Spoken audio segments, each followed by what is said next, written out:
आज हम लोग बात करने वाले हैं बीए पार्ट 1 हिस्ट्री ऑनर्स का पेपर 2 का। ये चैप्टर 3 हम लोग का पूरा अच्छा तरह से भौगोलिक खोज के बारे में कंप्लीट हो गया था। अगर नहीं देखा है तो लिंक डिस्क्रिप्शन में होगा, प्ले लिस्ट का, वहाँ से देख सकते हैं या प्ले लिस्ट में जाकर देख सकते हैं। अब इसका ऑब्जेक्टिव क्वेश्चन करेंगे, इसके बाद हम लोग सब्जेक्टिव क्वेश्चन करेंगे।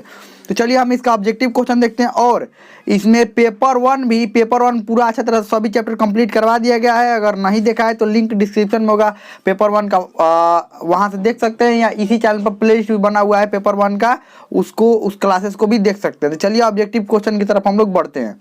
और ये देखिए ऑब्जेक्टिव क्वेश्चन ये करेंगे और इसके आसपास वाले क्वेश्चन भी करेंगे। तो चलिए पहला क्वेश्चन हम लोगों का है कि पहला क्वेश्चन क्या है कि यहाँ पर कुस्तुनतुनिया का पतन हुआ। कुस्तुनतुनिया का पतन कब हुआ था? 1453 में, 1455 में, 1492 में, 1498 में। तो क्या बताए थे? कुस्तुनतुनिया का पतन 1453 में हुआ था। और पतन का मतलब ये पहले ये वेजेंटाइन साम्राज्य का, वेजेंटाइन ध्यान रखिएगा, वेजेंटाइन साम्राज्य की राजधानी था पहले वेजेंटाइन साम्राज्य की। लेकिन जब तुर्कों ने उस्मानिया, ध्यान रखिएगा, उस्मानिया तुर्क क्या कहा जाता है, उस्मानिया तुर्क ने जब आक्रमण किया यहाँ पर कुस्तुनतुनिया पर, तो ये तुर्कों का अब आधिपत्य में आ गया। कुस्तुनतुनिया किसका आधिपत्य में आ गया? तुर्कों का। तो इसीलिए कहा जाता है कि ये कुस्तुनतुनिया का पतन हो गया। पतन होने का मतलब ये अब उस्मानिया तुर्कों के नियंत्रण में आ गया, जिसके कारण यहीं से सब भौगोलिक खोज के मुख्य कारण यहाँ से भी माना जाता है। क्यों माना जाता है यहाँ से समझिए। पहले हम क्या बताए थे कि यहाँ पर जब तुर्कों का आधिपत्य हो गया, तो यही एक रास्ता था, कुस्तुनतुनिया एक रास्ता था जो यूरोप और ये एशिया को जोड़ता था। और इस रास्ते पर कब्जा किसका हो गया? तुर्कों का, उस्मानिया तुर्कों का कब्जा हो गया। और भारी ये कर लगाने लगे, जिसके कारण व्यापारी अब इस रास्ते से आना बंद हो गए। और बंद होने के कारण नए रास्तों का खोज करना पड़ा, और इसीलिए अब भौगोलिक खोज द्वारा नए नए समुद्री रास्तों का खोज हुआ। चलिए आगे बढ़ते हैं। वास्को डिगामा किस देश का रहने वाला था? इंग्लैंड, पुर्तगाल, स्पेन, फ्रांस। तो ये पुर्तगाल का रहने वाला था। और इन नाविकों का मदद कौन करता था? पुर्तगाल के एक राजा थे जिसका नाम था हेनरी द नेविगेटर।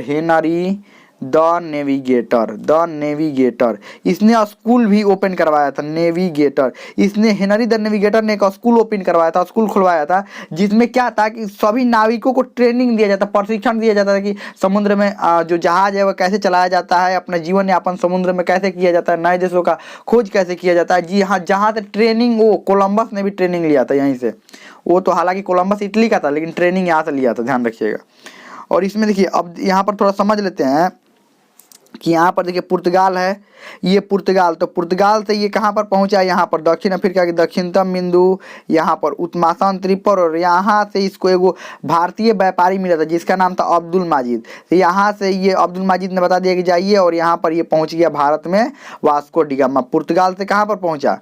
भारत में। ये पहले यहाँ पर पहुँचा, उसके बाद भारत में पहुँचा। तो चलिए हम लोग आगे बढ़ा। देखिए ये नज़दीके जा रहा था, इधर से ये नहीं कि समुद्र में इधर घूम कर नहीं जा रहा था, यहीं से एकदम दक्षिण अफ्रीका के किनारे यहीं से जा रहा था। चलिए हम लोग आगे बढ़ते हैं। अगला क्वेश्चन क्या है? अमेरिका महाद्वीप का खोज किसने किया था? Columbus, Amerigo Vespucci, Vasco da Gama, डी इनमें से कोई नहीं। तो ये कोलंबस ने किया था। किसने किया था? कोलंबस ने। कब किया था? 1492 ईस्वी में। 1492 ईस्वी में कोलंबस ने अमेरिका का खोज किया था। और ये हम जब पढ़ा रहे थे उस समय बताए थे कि वो दिन कौन सा था जिस दिन ये कोलंबस ऐसे था, ये इटली का, कहाँ का निवासी था? इटली का। इसको ध्यान से थोड़ा समझिए, कोलंबस इटली का निवासी था, लेकिन ये स्पेन की महारानी जो थी ईसाबेला,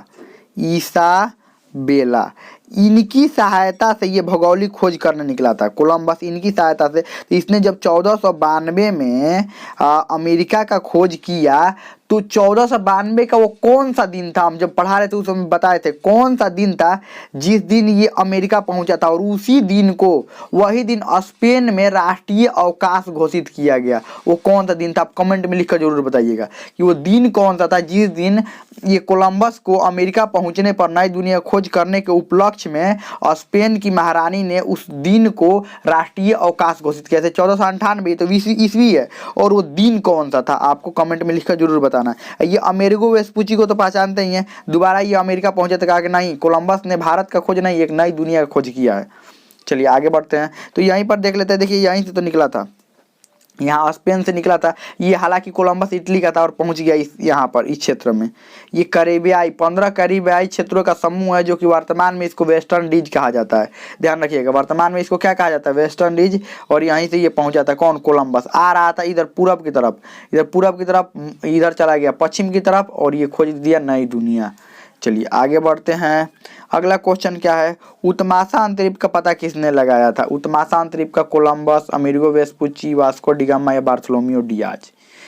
तो उत्माशा अंतरिक्ष का खोज बार्थोलोमेओ डियाज ने किया था। कौन किया था, उत्माशा अंतरिक्ष का खोज बार्थोलोमेओ डियाज ने किया था। देखिए यहाँ पर था उत्माशा अंतरिक्ष, ये वाला दक्षिण अफ्रीका के दक्षिणतम बिंदु उत्माशा अंतरिक्ष। तो ये यहाँ से निकला था, भारत की खोज करने के लिए भी निकला था, यहीं पर आया, तब तक यहाँ पर आ गया, मतलब बहुत ज़्यादा अधिक मात्रा में तूफान आ गया, जिसके कारण ये आगे इधर नहीं बढ़ पाए। इसको पता था कि आगे पहुँचने पर भारत मिल जाएगा, लेकिन तूफान के कारण वापस लौट गया, तो ये खोज नहीं कर पाया।